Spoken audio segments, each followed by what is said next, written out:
దురంధర్ 2 అద్భుతంగా ఉందని కేంద్ర మంత్రి కిషన్ రెడ్డి అన్నారు. మూవీ చూసిన అనంతరం సినిమాపై ప్రశంసల జల్లు కురిపించారు. ఆదిత్య చాలా అద్భుతంగా తీశారని కొనియాడారు. ఆధునిక సాంకేతిక పరిజ్ఞానంతో ఆ సినిమా తీశారు. సినిమా అంటే వినోదమే కాదు, ఒక బాధ్యత కూడా అనిపించేలా దురంధర్ ని తీశారు.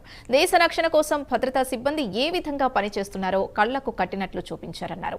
దేశ సమగ్రత కోసం, రక్షణ కోసం భద్రతా దళాలు చేస్తున్న త్యాగాల్ని చూపించారని కిషన్ రెడ్డి అన్నారు.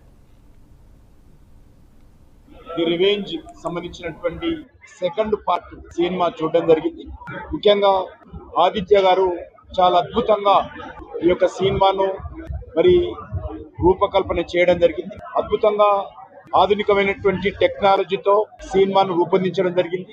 సినిమా ఒక వినోదమే కాకుండా సినిమా ప్రజల్లో ఒక బాధ్యతను, దేశం కోసం పనిచేస్తున్నటువంటి మన యొక్క భారతీయుల యొక్క ఇతివృత్తాన్ని కూడా ప్రధాన ఘట్టంగా తీసుకొని ఈ సినిమాకు రూపకల్పన చేయడం జరిగింది. స్వాతంత్రం వచ్చినప్పటి నుంచి ఇప్పటి వరకు ఈ దేశ రక్షణ కోసం అనేక బలిదానాలు చేసినటువంటి మన సైనికులు గాని, మన దేశానికి సంబంధించినటువంటి ప్రతినిధులు గాని ఏ రకంగా పనిచేస్తా ఉన్నారో, దేశ రక్షణ కోసం, దేశ సరిహద్దులు కాపాడడం కోసం, దేశ సమగ్రతను కాపాడడం కోసం మరి ఇందులో జోడించడం జరిగింది.